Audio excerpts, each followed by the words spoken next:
estamos dejando un país que en aspectos centrales está peor, con básicamente un problema que no se pudo resolver y que es evidente, que es la inflación, con un problema que tiene que ver con la desigualdad en la distribución del ingreso, con la pobreza y con el poder adquisitivo de los salarios. Entonces, a mí la sensación que me da es que independientemente de los condicionamientos, nos encontraron las herramientas para poder entrar al último tramo de la gestión con una economía en mejores condiciones y sobre todo con mejores resultados en términos económicos y sociales. Nadie te va a decir que nos salió todo lo que queríamos, pero eso no quita que no tengamos claro, primero, lo que hay enfrente y después cuáles son los consensos básicos para devolverle a la Argentina a una perspectiva de futuro. ¿Cómo estás? ¿Todo bien? Muy bien. Bueno. ¿Cómo andan? Bienvenido a tu casa, ¿no? Te tomamos un poquito la casa. No, pero la abrimos para toda la gente, así que para ustedes también, por supuesto. Está bien. Lo de venir con remera creo que ya desestabilizó a los mercados. Sí. Bueno, Augusto, ¿tenés chofer? ¿Como ministro tenés chofer? Sí, claro. Ajá. Claro, todos los funcionarios de la provincia, los ministros tienen chofer. Sí. ¿Y vos dónde vivís? Yo vivo en Gascoña, Honduras, ahí, que es Almagro, Palermo. Sí, Palermo. Palermo, sí. ¿Y por qué le decís Almagro? Porque toda mi vida viví en Boedo. Sí. Y cuando me fui a vivir solo, empecé a buscar por Almagro, o sea, por ahí por Gascón, Córdoba, por ahí. Y apareció la posibilidad de esta unas cuadras más adelante y ahí estoy viviendo hace 20 años. Un PH que para nuestra familia, somos mi compañera, mi hija, está re bien. Bien. Pero siempre me quedé como más para el lado del sur, conceptualmente en la ciudad. Claro, te gusta más. ¿Y vas todos los días a La Plata o cómo haces? Mirá, nuestra gestión, por lo que nos pidió Axel, es muy territorial. Entonces, lo que hacemos es ir un par de veces a La Plata por semana y después estamos viajando por toda la provincia, recorriendo los municipios. Así que muchas horas de auto, eso sí, pero tratando de abarcar a las diferentes localidades de la provincia toda la semana. ¿Oficina tenés? Sí. Vení, caminamos un poquito. Ahí en 5 y 47 en La Plata. Ah, en La Plata. Acá sí. No, en Buenos Aires no tenés oficina. Cuando estoy en Buenos Aires, si tengo alguna reunión, o voy al Banco Provincia, o al Fondo de Garantía de Buenos Aires, que ahí es en Corrientes y Florida, y ahí trabajamos pero en general, o estamos dando vueltas por provincia, estamos en La Plata. Y acá haces reuniones más políticas, no tanto de gestión. Acá nos juntamos con algunos compañeros, compañeras, con vecinos, pero más que nada es para venir a pasarla bien, a relajar un rato. Nuestra idea con este espacio cultural era tener un lugar para juntarnos. ¿Y esto qué tiene? ¿Como un presidente? ¿Cómo es? ¿Qué es? Es un grupo de vecinos, vecinas. Pero y es una compañeras. asociación civil que armaron. Una asociación civil sin fines de lucro, exactamente. Y tiene un... ¿Cómo son las asociaciones civiles? ¿Tienen un directorio? Hay un presidente, un secretario, un tesorero vocal. Es un compañero, se llama Diego. No ustedes, ni vos, ni Axel. No, porque ¿Pero ustedes son los dueños? No, ¿Quién puso el capital? Aportes de todos los compañeros. Hicimos una gran vaquita y pudimos abrirlo y ahora la idea es que se autofinancie, pero también que se autofinancie y sobre todo porque, bueno, yo en los 90 tenía mi bandita de rock y pasé por muchos lugares de música y de cultura y la premisa que teníamos era hay que tratar bien a los artistas que vienen, hay que tratar bien a la gente y tienen que ser precios amigables y además se tiene que autosostener, es decir, un sistema de ecuaciones que no cierra en general, pero que nosotros el otro día, mira, estamos en el evento de 5 años con Pedro Saborido y él nos decía, yo no puedo creer que haya un centro cultural hecho por economistas donde la pasemos bien, pero también con todas estas premisas, porque era parte de la idea. También que se puedan hacer actividades políticas. Nosotros acá tenemos una escuela de economía política, donde ¿sí?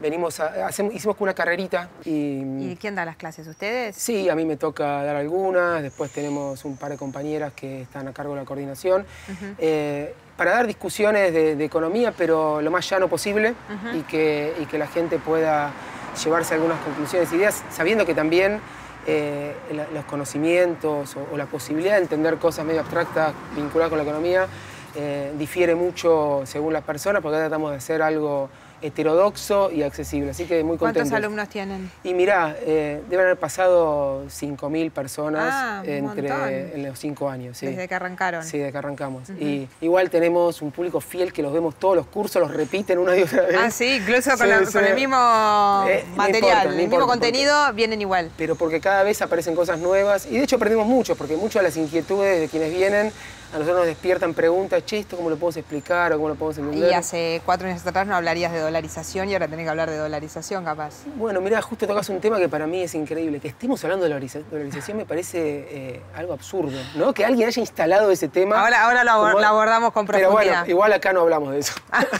¿Qué tienen acá? ¿Libros? Una ¿Cómo es biblioteca al paso. Sí. Para que... Esto está afuera, estamos en la calle, en la vereda. Sí. Entonces vos venís, dejás tu libro, te llevas el que querés. Hoy tenemos unos bastante... Mirá, incunables, ¿no? Son... Bueno, entramos. Bueno, tu currículum de actividades, para nos quedamos un poquito acá, hay de todo. Desde tenista, tu bandita de rock, que no sé si la seguís teniendo. Virtual ahora. ¿Cómo virtual? Sí, en realidad lo que tengo es una banda que se llama Remanentes, que no toca y no se junta, salvo cuando grabamos algunos temas. Entonces yo cada tanto me agarra que estoy en mi casa con la guitarra, me sale alguna canción y llamo a unos amigos y las grabamos. Y tenemos ahí algunas cosas grabadas. ¿Y vos componés? ¿Qué haces? Sí, yo en realidad nunca estudié música, nada, soy muy amateur, canto horrible. De hecho, no puedo cantar. ¿Trajiste la guitarra? ¿Qué tocás? No, bajo y guitarra. Y no trajiste nada, y nosotros tampoco. Nada, Pésimo de nuestra parte. Pero como es tan amateur lo mío, lo que hago es hacer algunas canciones que después tengo unos amigos que me ayudan a grabarlas bien. Y después, acá, mira, en ese escenario que ahora vamos a ir, presentamos nuestro disco en 2018.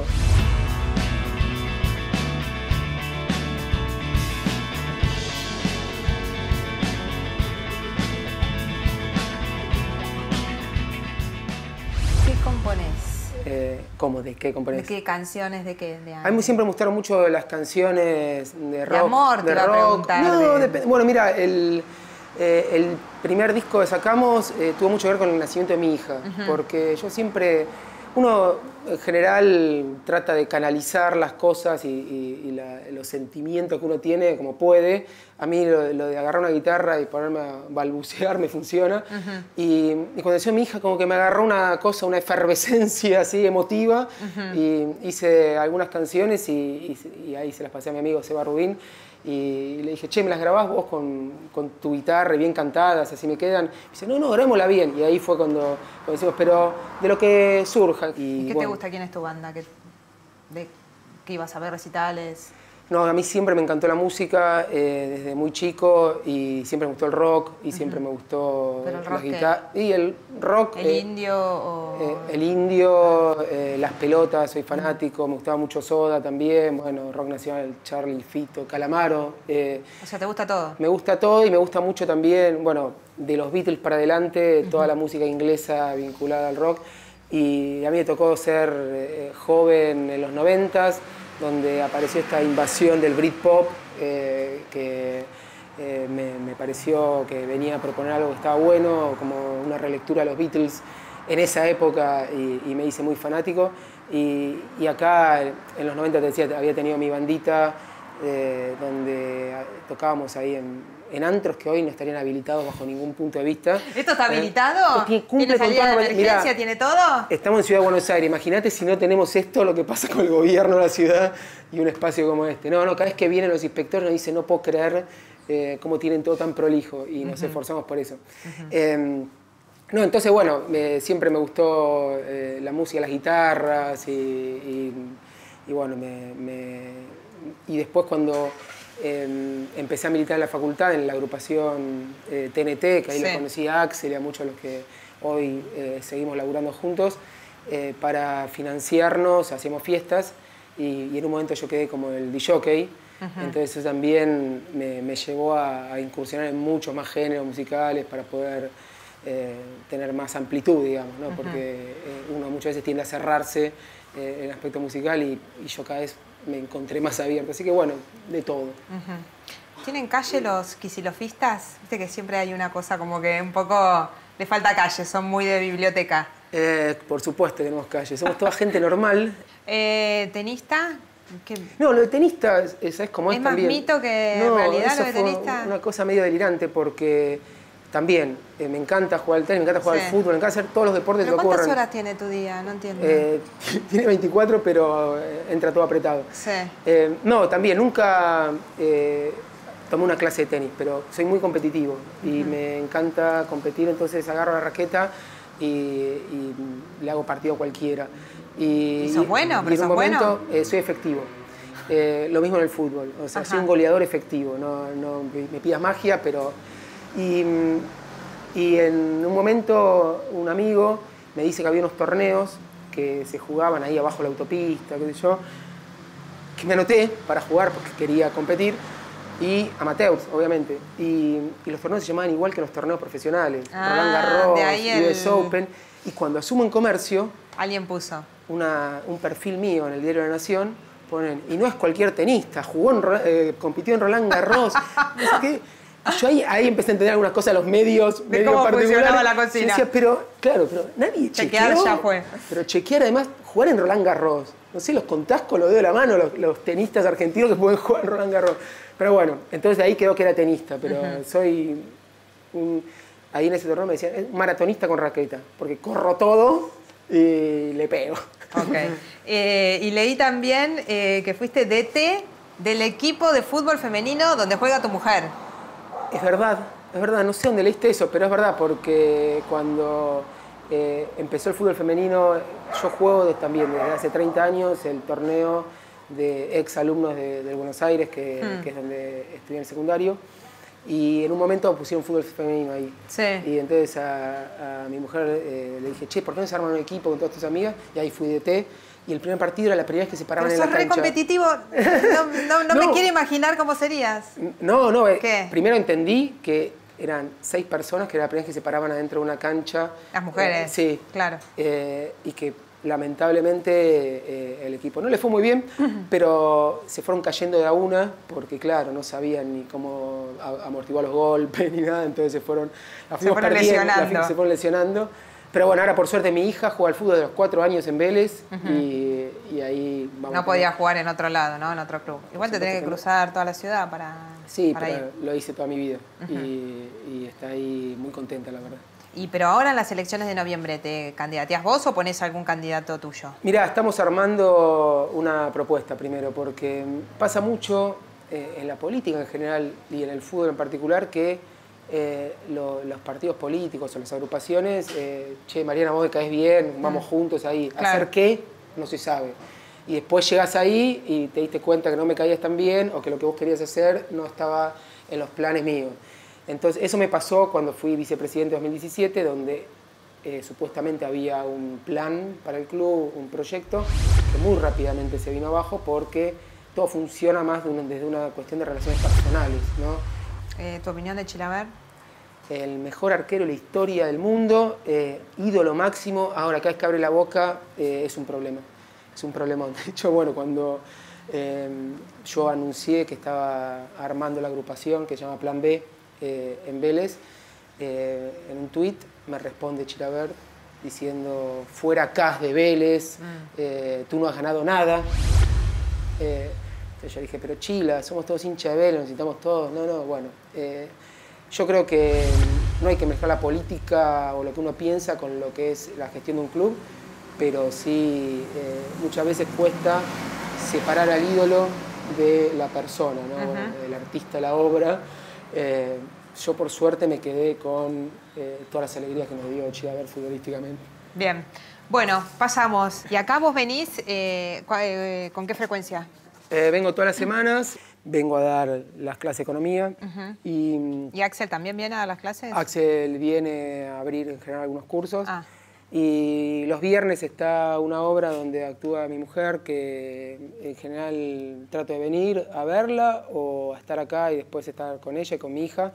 Que el otro día mi hija me dice, es la vez 28, que la veo, tiene 6 años. Ya se sabe los diálogos. Y cada vez que hay un diálogo cambiado, me toca y me dice, hijo, no sé qué.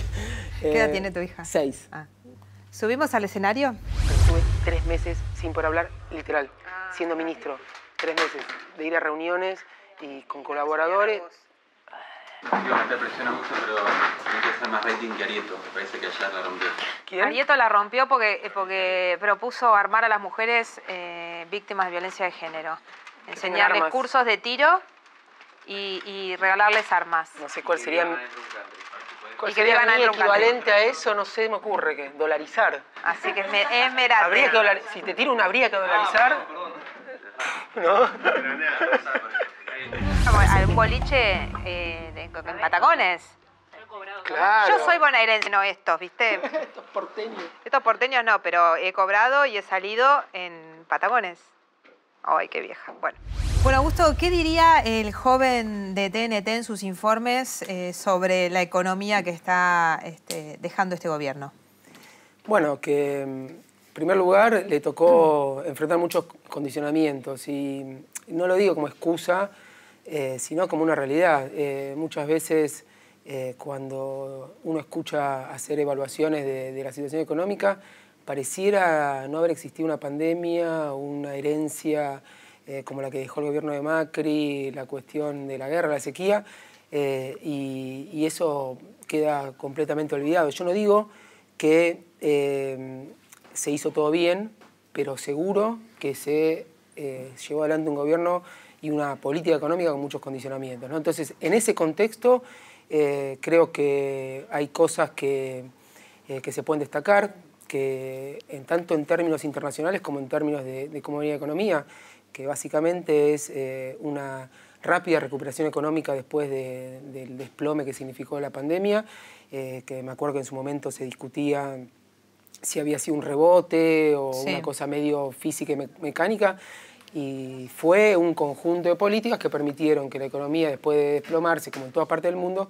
se recuperara incluso a tasas superiores a la mayoría de los países, y con eso el empleo que recuperó niveles prepandemia y mucho lo perdido durante el gobierno anterior. Ahora, estamos dejando un país que en aspectos centrales está peor, con básicamente un problema que no se pudo resolver y que eso es evidente, que es la inflación, con un problema que tiene que ver con la desigualdad en la distribución del ingreso, con la pobreza y con el poder adquisitivo de los salarios. Entonces, a mí la sensación que me da es que independientemente de los condicionamientos, no se encontraron las herramientas para poder entrar al último tramo de la gestión con una economía en mejores condiciones y sobre todo con mejores resultados en términos económicos y sociales. Somos bien contemplativo de la situación.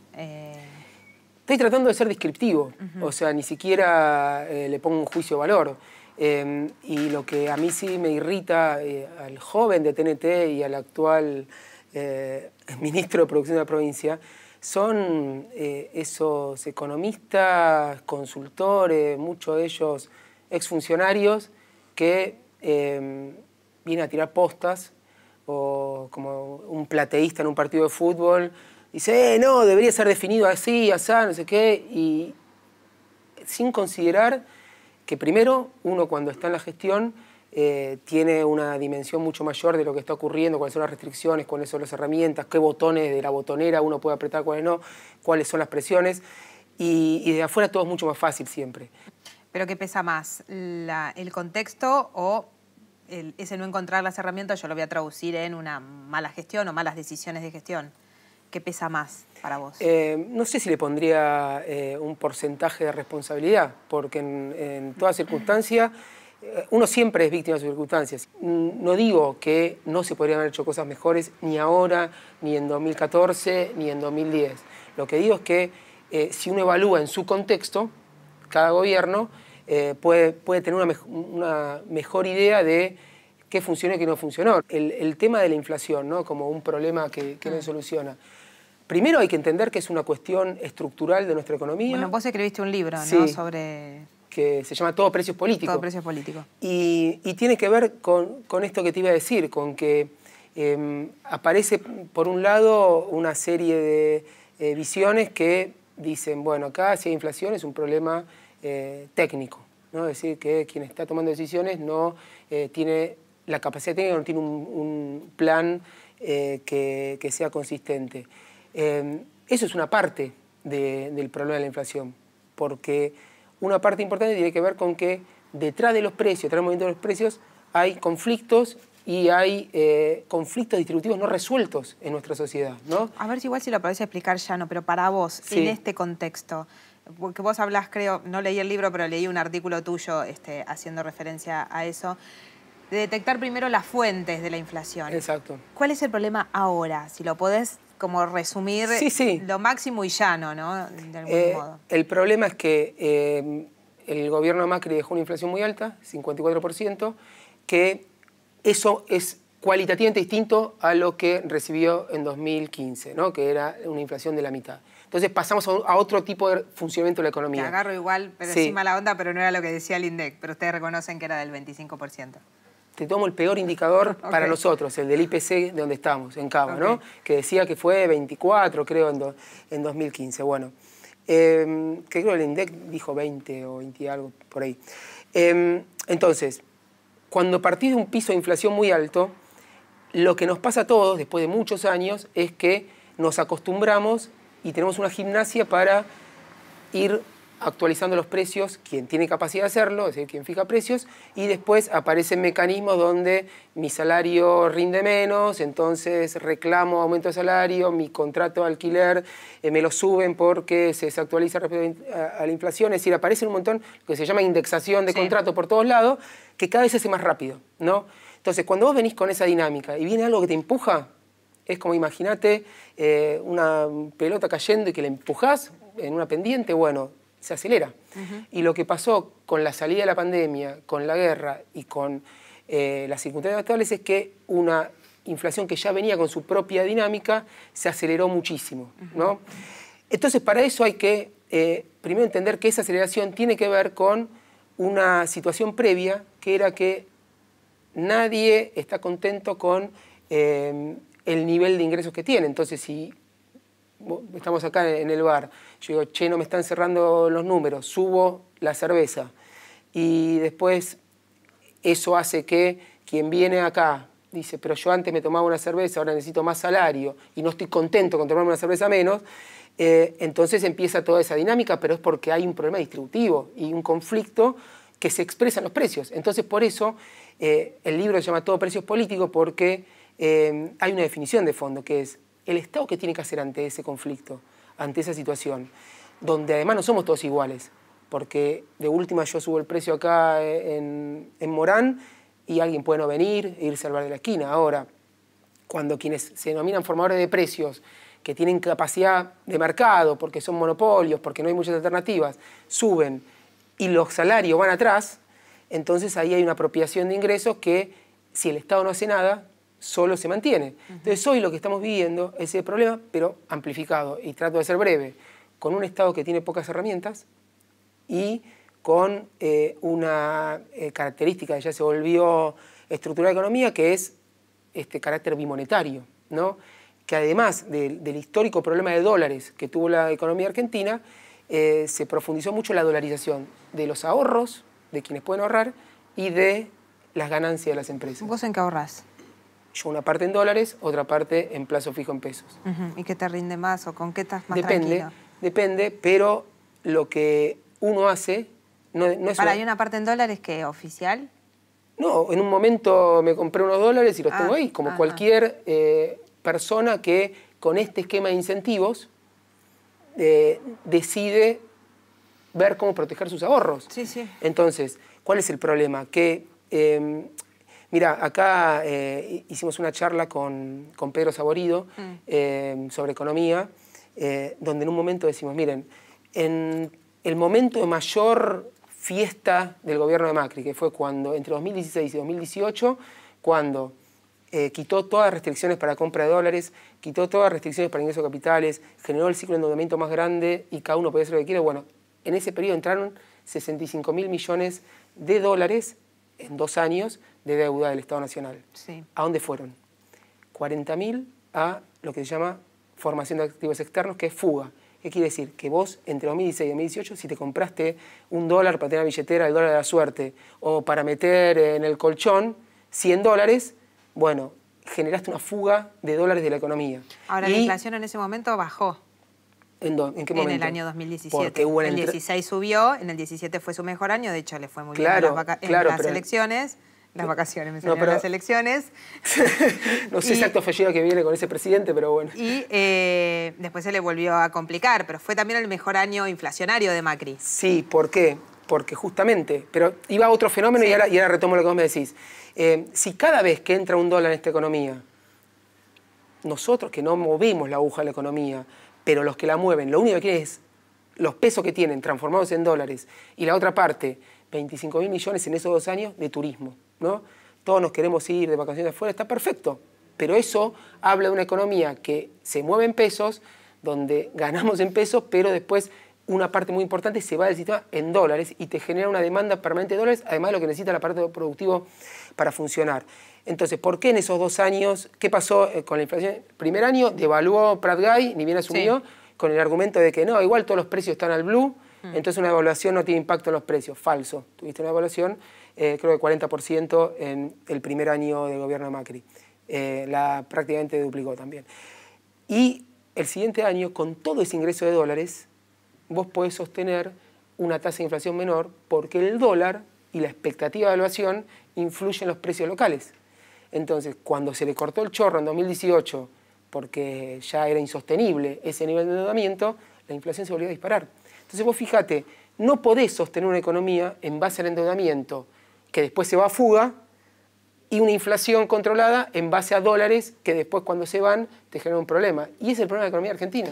Es tan malo devaluar porque ustedes entraron al gobierno en el diciembre de 2013-14 devaluando, hicieron una devaluación. Axel, vos como secretario de Comercio, reemplazando a Guillermo Moreno, y Axel como ministro de Economía. 30% fue en aquel momento más o menos. Sí, pasó de 6,50 a 8, 30%. ¿Es tan mal una devaluación? Primero, la devaluación es una decisión de política económica. Ninguna decisión de política económica es buena o mala en abstracto. O sea, depende del contexto, cómo se aplica y con qué objetivos, ¿no? Entonces, una devaluación en ese momento no tiene que ver con hacer una devaluación ahora o hacerla hace un año atrás. Entonces, en ese momento, y además, ninguna política aislada puede analizarse para entender la política económica. O sea, se puede devaluar, pero tenés que hacer un shock redistributivo de alguna manera. Se puede devaluar, no digo se puede devaluar, digo, si vos querés tomar una medida, tenés que primero entender cuál es el conjunto de medidas que vos tenés que aplicar para alcanzar un objetivo. Entonces, primero preguntarte cuál es el objetivo, ¿no?, de la política. Entonces, y te voy al caso, y después el contexto en el cual la aplicás, ver si ese contexto es compatible con esas medidas para alcanzar ese objetivo. Entonces, cuando nos tocó asumir en diciembre de 2013, Axel asumió el 22 de noviembre, una cosa así, la economía estaba como en una situación donde había mucha expectativa de evaluación instalada y una corrida importante contra el tipo de cambio, ¿no? Como ahora. Sí. Entonces, con la inflación que estaba en el orden del 20% y con un Estado con muchas más herramientas de política económica como para poder tomar una medida en el marco de un conjunto de medidas que pueda cumplir con el objetivo, que ¿cuál es? Desactivar cualquier situación de desestabilización económica, ¿no? o de falta de estabilidad económica.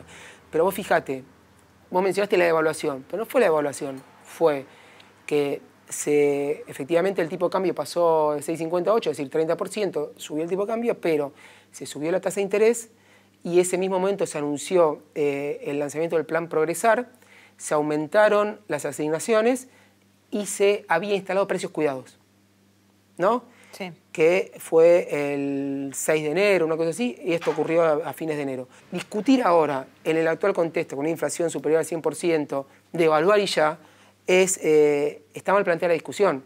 Porque una devaluación, por más que nos vengan a decir que el tipo de cambio es el blue, el contado con liqui, el MEP, lo que sea, una evaluación del oficial en la economía argentina tiene impacto directo en los precios en un momento donde se está acelerando mucho. Entonces, cualquier plan que uno piense para la inflación y para la estabilización de la economía, entiendo que tiene que venir con algunos condimentos que hay que desarrollar. Que son, ahora, pero sí. ¿Se puede dar que decida un próximo gobierno, como decidieron ustedes, devaluar, acompañado de otras políticas. Es verdad que la oposición no está diciendo hacer... No es un plan que esté planificando, digamos, valga la redundancia. Pero en el caso de que gane el oficialismo, posiblemente se imponga también una devaluación. Estamos centrándonos en una situación, en un aspecto puntual, digamos, que es central, pero que es puntual. Pero yo por eso lo que digo es que para hacer cualquier plan que tenga alguna posibilidad de éxito, creo que necesitas conducción política, capacidad técnica y consenso social. Si no, no va a funcionar nada. Entonces, hoy hay que generar esas condiciones, porque si vos anunciás un conjunto de medidas que después no podés implementar consistentemente porque no hay conducción política o porque no hay capacidades, pero eso descuento que quien desarrolla un plan las tiene, o porque no hay consenso social, porque esto es muy importante también, porque si uno dice impuesto a la renta extraordinaria, ¿vos viste que hubo un montón de gente que presentó cautelares para no pagar? Sí. Bueno, lamentablemente alguno es directivo de mi club o está en Vélez en este momento. Eso quiere decir que gente que tenía mucha plata... ¿Quién? Porque si no nos quedamos todos afuera. Bacedas, uno de nuestros ídolos, presentó ahí... todos los futbolistas por eso, bueno, Carlos Tevez creo que también. Sí. Pero bueno, son decisiones individuales, obviamente, decir, yo no quiero que me toquen, y ponele que la ganaron con su esfuerzo, con su trabajo, etc. Ahora, vos pensá en el contexto de la pandemia, de cómo se destrozó la economía mundial, ¿no? De cómo le pegó sobre todo a los sectores con menos espalda, que quien tiene posibilidad de hacer un aporte porque le fue bien, porque se esforzó, porque tuvo suerte, por lo que sea, que diga, no, y me agarré futbolistas como puedo agarrar a sectores que por los precios internacionales empresarios que tampoco tuvieron una rentabilidad enorme. Entonces, si vos no podés encontrar un consenso, decir, che, los costos que puede implicar un plan de estabilización de esta economía para que, ¿cuál es el objetivo? Primero, cortar la dinámica esta de indexación y esta dinámica explosiva de precios, estabilizar la macro y sobre todo atender las cuestiones estructurales que hacen que una y otra vez caigamos en esto, ¿no? Ahora, la redistribución es una palabra que está afuera del debate de la agenda electoral de estos meses. En economía se está hablando de dolarización, de devaluación, de ajuste, de bajar el déficit fiscal. O sea, de lo que no se habla es de lo que vos planteás. No, nosotros desde el Frente de Todos y los espacios que nos representan discutimos esto. O sea, pero la política de masa no es esa.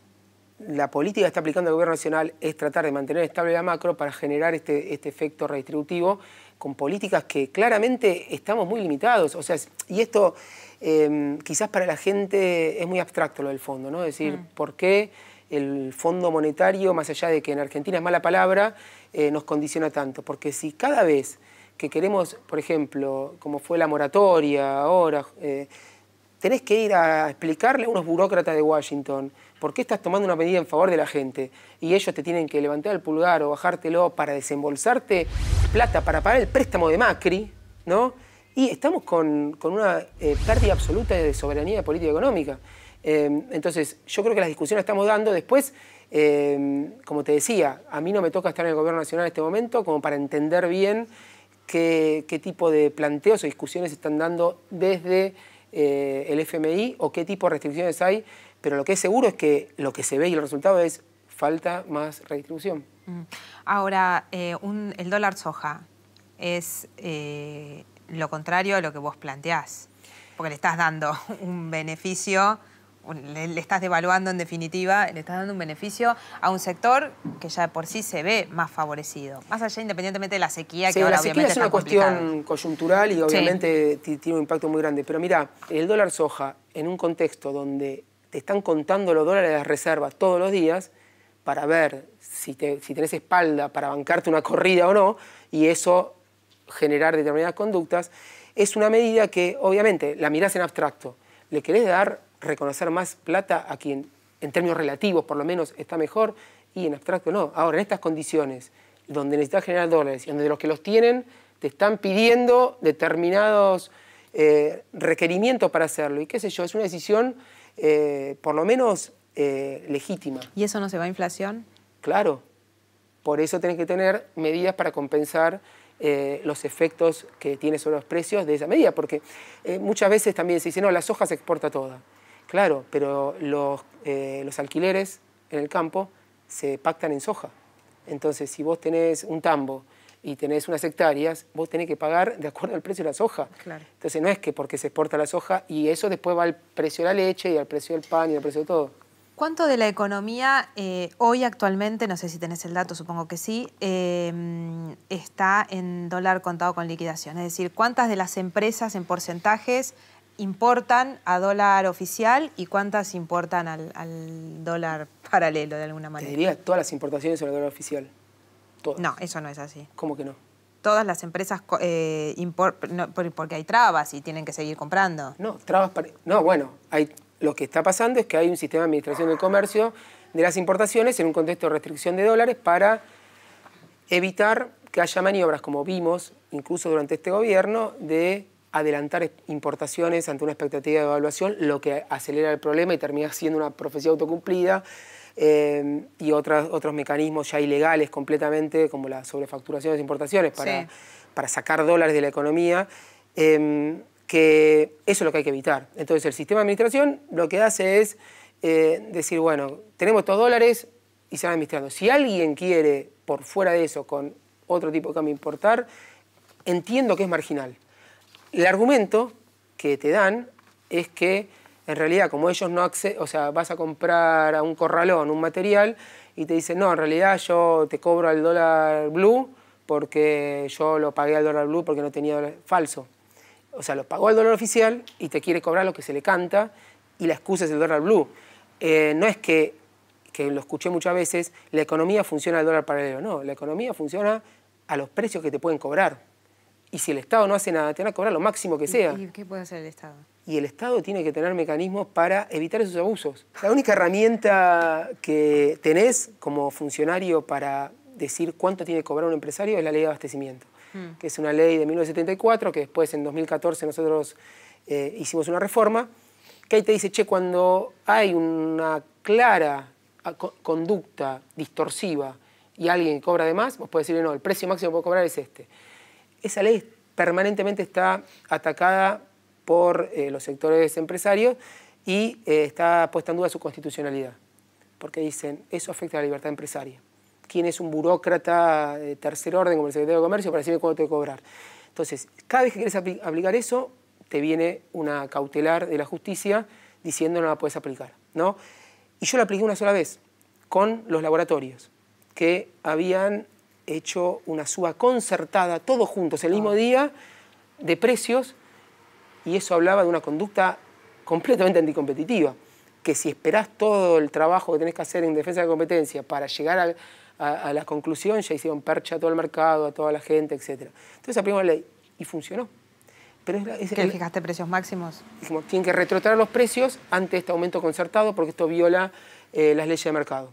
¿Es verdad que alguna vez probaste una salchicha con ketchup en una reunión en tu oficina cuando eras secretario de Comercio para sostener que te habían engañado con el producto y era el mismo producto? ¿Qué había hecho? Estaba el ketchup y saca ketchup con más tomates, que era exactamente igual y tenía una cosita así. Entonces yo lo llamé y le dije, che, ¿qué es esto? ¿Eso te lo trajo algún colaborador? ¿Sí? ¿O vos lo viste en el supermercado? Yo voy todo el tiempo a supermercados y me desespero por esas cuestiones y un colaborador me dijo, mira esto que encontré. Y estaba el ketchup normal y el ketchup con más tomates con 40% de diferencia de precio. Entonces yo lo llamé al de la empresa, una de las multinacionales que copan todas las góndolas, y le dije, che, mirá, vi esto, discontinué este producto, no puede ser, estás engañando a la gente. No, bueno, venite a mi oficina. Y ahí lo recibí con los dos productos. Le dije, mirá, este es ketchup y este es ketchup con más tomates. Los puse en dos recipientes. ¿La salchicha no existió o sí? No, entonces los mezclé y llamé a un colaborador y dije, tráeme salchichas, así probamos. Espera, que me interesa el detalle de esta anécdota. ¿Hicieron las salchichas ahí en la secretaría? El desafío ketchup, ¿no? Entonces entra el colaborador y claro... El colaborador abre la puerta con los panchos. Salchichas. No, panchos no, salchichas cortaditas, salchichas de copetín. Ah, de copetín, ok. Con escarbadientes, todo muy bien presentado. Ahí en la Secretaría de Comercio en la sala de reuniones. Y tenían cocinita, sí. Sí, claro. ¿Estaban calientes o frías ya? No, están a temperatura justa. Nosotros planificamos muy bien todo este tipo de situaciones, pero en realidad era una denuncia al tipo que, todo ahí que dijo, esto es una falta de respeto. No es una falta de respeto. ¿Por qué no probás? Además le mezclé los recipientes, le dije, bueno, a ver, decime, probá y decime cuál tiene más tomate. Pará. Necesito imaginarme toda la situación. Vos pusiste en un platito... En 2 recipientes de esos bolsitos. Sí. En uno puse el ketchup y en otro el ketchup con más tomate. Hiciste la grande... entonces los agarré los dos y puse abajo de la mesa. Y hice así. Dije, bueno...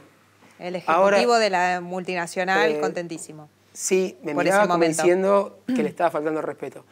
Entonces le dije, mira, yo te llamé, te expliqué por qué esto viola cualquier tipo de espíritu de normativa comercial, por qué estás engañando a los consumidores y te me reíste, bueno, venís y te explico, decime cuál tiene más tomate. Entonces me dijo, no, de ninguna manera. Dije, bueno, déjame a mí. Pruebo. Digo, son exactamente iguales. Porque antes de eso me dice, no, pero el consumidor valora cuando le damos un producto mejorado. Bueno, yo le dije, son exactamente iguales.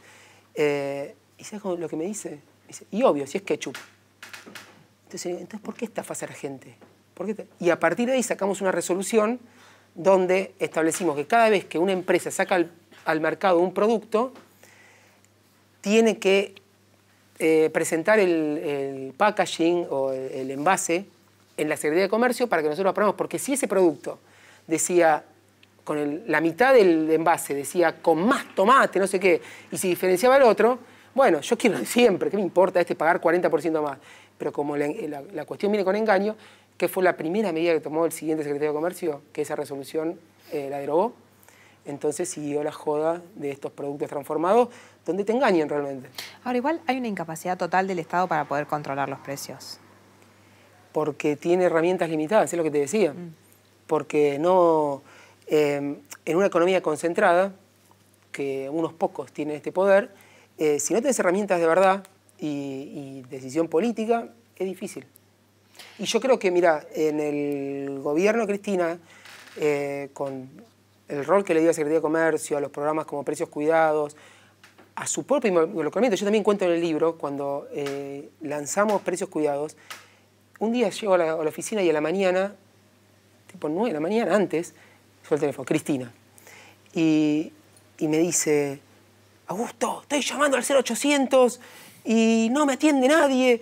Y después de 20 minutos me atienden y el pibe que me atendía no tenía idea de lo que estaba preguntando de Precios Cuidados. Así no va. ¿Ella llamaba? Ella llamaba. Entonces, fíjate el nivel de involucramiento de Cristina con la cuestión de precios, con la cuestión de las herramientas de defensa de los consumidores, porque sabe lo que significa en la condición de vida de la gente, que si no tenés esa convicción y ese grado, no te digo que ella tiene que llamar al 0800, pero eso es un ejemplo de un presidente, de una presidenta en este caso, que entiende perfectamente cuál es el rol del Estado, qué hay que hacer, y a partir de ahí, obviamente, ¿y por qué había pasado eso? Porque el día anterior había anunciado en cadena nacional que estaba el 0800 y que había que llamar a hacer denuncias. Está todo colapsado, no es que no había. Hay un tema que me intriga respecto de qué pueda pasar en las elecciones, que es que el Frente de Todos no está mostrando un proyecto de qué quiere hacer.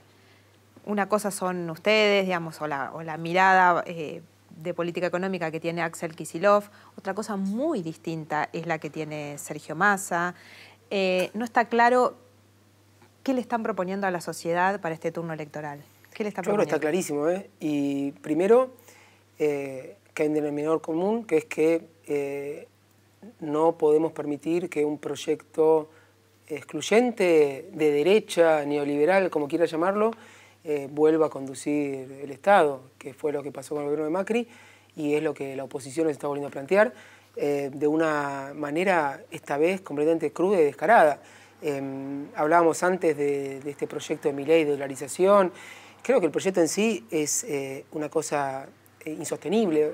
Me llama la atención muchos economistas, mucha gente que respeto mucho, haciendo análisis técnicos de por qué es una barbaridad. Para mí es como lo de la venta de órganos libre, ¿no? Que él quiere, ni hay que discutirlo, porque no entra dentro de la ecuación de posibilidad de la agenda. Pero bueno, lo instaló. ¿Y qué logra con eso? No entra porque no hay dólares. no entra porque es disparatado que la economía argentina, por sus particularidades, pueda funcionar con la moneda de Estados Unidos y depender de la política económica de Estados Unidos. ¿Pero él no quiere aplicar menemismo de alguna manera, la política económica de Menem? No importa lo que quiera hacer él, lo que te digo es, seguramente sí, de hecho habla maravilla de Menem y de Cavallo, pero más allá de Milei o no Milei, lo que ocurre es que al plantear alternativas tan ridículas, parece que lo que está planteando Burrich, Larreta y el resto de la oposición es razonable. Y es igual de irrazonable como el programa que quisieron aplicar en 2015-2019, que tiene las mismas consecuencias. Pasa que ustedes no le dieron respuesta a la gente y la situación económica está peor. Volvemos a lo que dijimos antes. Por las circunstancias y por alguna falta de instrumentos o de resultados, claramente mucha gente, una parte de la sociedad está desencantada. Nosotros mismos estamos en cierto grado disconformes con lo que ocurrió. Nadie te va a decir que nos salió todo lo que queríamos. Pero eso no quita que no tengamos claro, primero lo que hay enfrente, y después cuáles son los consensos básicos para poder devolverle a la Argentina a una perspectiva de futuro. Y ahí después tenés diferencias, tenés diferentes visiones, diferentes prioridades o herramientas o lógicas, pero que si se dan en el marco de una reconfiguración del Frente de Todos, donde haya una institucionalidad clara para dar las discusiones, cosa que no tuvimos. Como dijo Máximo el otro día ahí en Ferro, donde digamos, che, el proyecto es este, y estas son las bases para después discutir. Y no hay tiempo de planificar el proyecto, si no tienen ni candidato. ¿Cómo que no?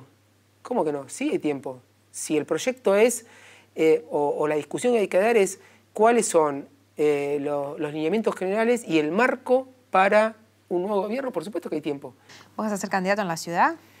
No, lo que estamos haciendo en la ciudad con Mariano Recalde, con muchos compañeros y compañeras, es también desarrollar un proyecto que sea distinto al que tenemos hace 15 años con Macri y con Larreta. La verdad que quienes vivimos en la ciudad nos encontramos con un gobierno y un modelo que no tiene nada que ver con lo que necesitamos. Y en ese marco estamos laburando. Después también para definiciones y estrategias electorales falta. ¿Dónde te imaginas el 11 de diciembre? Qué buena pregunta. Ciencia ficción, Mariana. Ciencia ficción. Puede estar en cualquier lado. Gracias, Augusto. No, gracias a vos. Un rinconcito chiquitito. ¿Con quién te comerías un asado del otro lado de la grieta? Del otro lado de la grieta, con Lustó. Porque me tocó trabajar con él en el Ministerio de Economía en 2008. ¿Estabas ahí vos? Cuando asume Lustó, me llama el que era el secretario de Política Económica de él, Gastón Rossi, y que era amigo mío. Jugaba al tenis con él y lo conozco de la facultad y es gran amigo mío, es un tipazo, la verdad, Gastón. Pero ¿viviste todo lo de la resolución 125? En la 125 yo estaba ahí en un rol marginal, porque yo estaba en otra área, no estaba en la parte de la mesa chica, por supuesto, de Lustó. Pero la verdad que me parece que las intenciones, por lo menos con las cuales se plantaron, me parecían interesantes y después se demostró todo lo contrario y ahí hubo una situación que para mí fue como muy reveladora de algunas cosas que para mí deberían replantearse la política, que es que cuando termina la gestión de Lustó, cuando renuncia después de la 125, quienes fuimos sus colaboradores, él no estaba, fuimos a comer ahí como despedida, y alguien de la nada pregunta, ¿quiénes votaron a Cristina de los que están acá? O sea, el equipo económico de Cristina. Y el único que levanté la mano fui yo.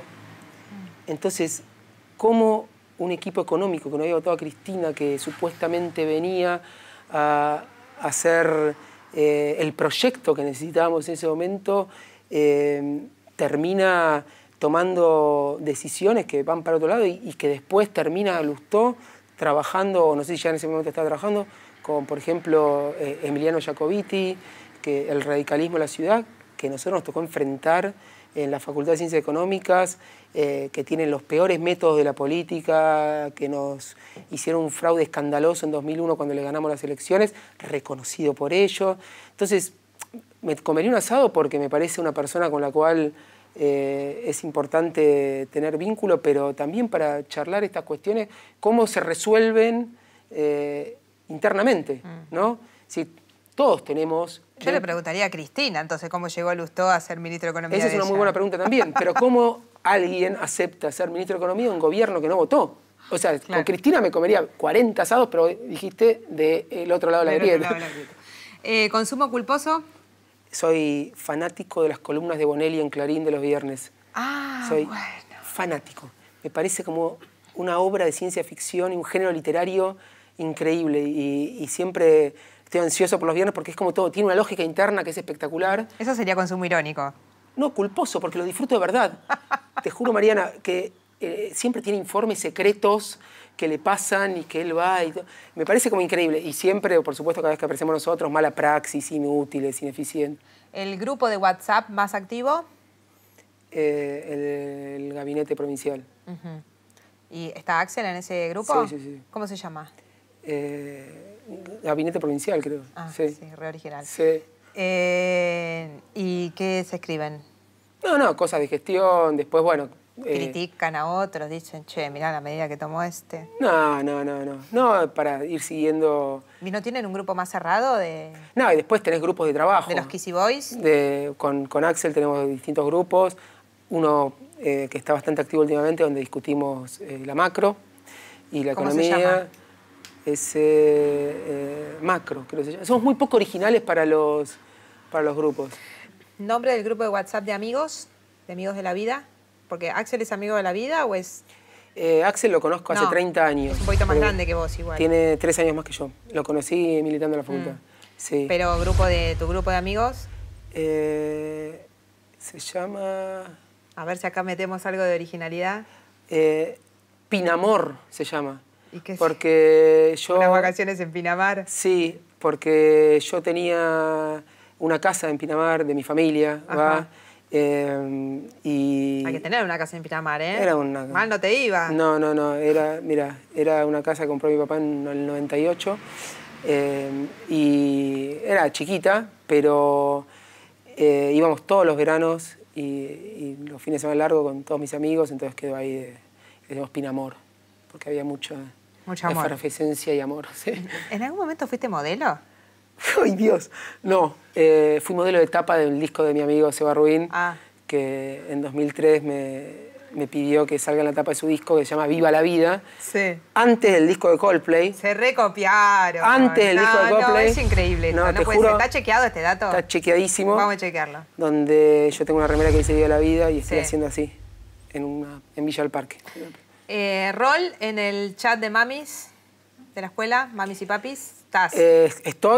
Soy un espectador que está al tanto de todo, pero no participo mucho, participa más Lucía, la mamá de Amanda. Bien. Gracias, Augusto. No, gracias a vos. ¿Todo bien? Sí, corto.